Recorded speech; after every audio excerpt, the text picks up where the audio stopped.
অবসর ও কল্যাণ ভাতা দ্রুত প্রদান, বৃত্তি পরীক্ষায় বেসরকারি শিক্ষা। বর্তমান বাংলাদেশ জাতীয় শিক্ষক ফোরাম করার পর আমরা জানি যে কল্যাণ ভাতা যে টাইমে পাওয়ার কথা, যে সময়ের মধ্যে পাওয়ার কথা, মানুষকে জাতিগতভাবে জাতির কল্যাণে তৈরি করার জন্য শিক্ষকরা 1 ক্লাস থেকে মানুষ গড়ার কারিগর, সে সকল শিক্ষকরা আজকে আমরা দেখতে পাচ্ছি কল্যাণ ভাতা গ্রহণ করার জন্য।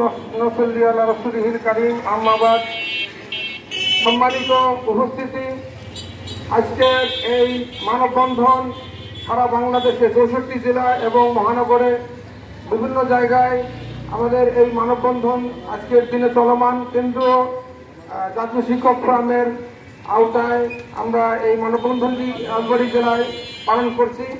তো এখানে উপস্থিত আছেন আমাদের রাজবাড়ীর বিভিন্ন শিক্ষা প্রতিষ্ঠানের সম্মানিত প্রধান শিক্ষক এবং অন্যান্য শিক্ষক মণ্ডলী, সকলকে আমি উদাত্তভাবে আহ্বান জানাচ্ছি আমাদের এই যৌক্তিক দাবিগুলো সরকারি পর্যায়ে পৌঁছানোর জন্য আমরা যে মানববন্ধন কর্মসূচি পালন করছি। এখানে আগামীকাল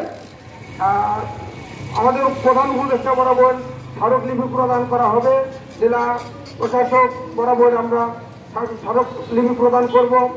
আজকের আমাদের এই মানববন্ধনের মূল যে দাবিগুলো সেখানে হলো শিক্ষা ব্যবস্থা জাতীয়করণ, নিঃশর্ত বদলি, অবসর ও কল্যাণ ভাতা দ্রুত প্রদান, বৃত্তি পরীক্ষায় বেসরকারি শিক্ষা প্রতিষ্ঠানের অংশগ্রহণ নিশ্চিতকরণ এবং ধর্মীয় শিক্ষার অন্তর্ভুক্তিকরণ করতে হবে বৃত্তি পরীক্ষায়।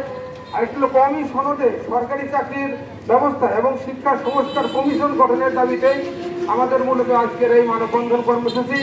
তো এই কর্মসূচির অধীনে আমরা আহ্বান করব প্রধান উপদেষ্টা সহ যারা নীতি নির্ধারক আছেন আমাদের দাবিগুলোকে মূল্যায়ন করে আমাদের এই শিক্ষা ব্যবস্থার উন্নতি এবং শিক্ষকদের ন্যায্য দাবি দেওয়া সময় মতো এবং প্রদান করে আমাদেরকে তাদের কৃতজ্ঞতার পাশে আবদ্ধ করবেন বলে আমরা আশা পোষণ করছি। অবসর ভাতা দ্রুত পাওয়া এবং অন্যান্য যে যৌক্তিক দাবিগুলো আছে আমরা নেতৃবৃন্দের কাছ থেকে শুনেছি, সমস্ত দাবিগুলোর পক্ষে সরকার একত্রতা ঘোষণা করবে এবং সরকার এই দাবিগুলো মেনে নেবে এই প্রত্যাশা আমরা করছি। কারণ এটা হলো আমাদের যৌক্তিক দাবি। এই দাবিগুলো যদি পূরণ হয়ে যায় তাহলে শিক্ষার কোনো সমস্যা থাকবে না। একজন শিক্ষক বেসরকারি প্রতিষ্ঠানে চাকরি করে, তারপরে অবসরে যায়, অবসরের পর যাওয়ার পরে 4 বছর 5 বছর চলে যায়, কিন্তু তার সেই অবসর ভাতা সে পায় না। সে মারা যায়, ইন্তেকাল করেন, তারপর তার পূর্বপুরুষ, তার পরবর্তী জেনারেশন যারা তারা পায়। আমরা বলবো সরকারের কাছে, বর্তমান যে অন্তর্বর্তীকালীন সরকার রয়েছে তাদের কাছে বিনীতভাবে অনুরোধ করব যে 3 মাসের মধ্যে অবসরে যাওয়ার পরে 3 মাসের মধ্যে সেই টাকাটা সে কিভাবে পেতে পারে সেই দ্রুততম ব্যবস্থা গ্রহণ করে আমাদের যৌক্তিক দাবিগুলো মেনে নেবে এই প্রত্যাশা আমরা করি।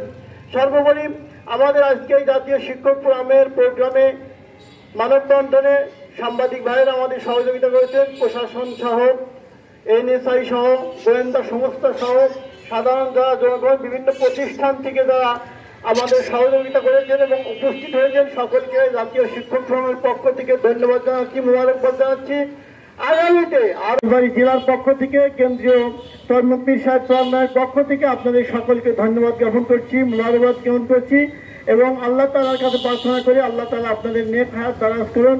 সেই সাথে আমাদের জাতীয় শিক্ষক ফোরামের পক্ষে আমাদের ইসলামী আন্দোলন সহ, মুজাহিদ কমিটি সহ যারা নেতৃবৃন্দ অংশগ্রহণ করেছে সকলকে আমার পক্ষ থেকে, জাতীয় শিক্ষক ফোরামের পক্ষ থেকে স্বতঃস্ফূর্ত অভিনন্দন জানিয়ে আজকের এই অনুষ্ঠানের আলোচনা শেষ করছি। আমি এই অনুষ্ঠানে দোয়া করার জন্য কাজী সাহেব হুজুরকে অনুরোধ করছি।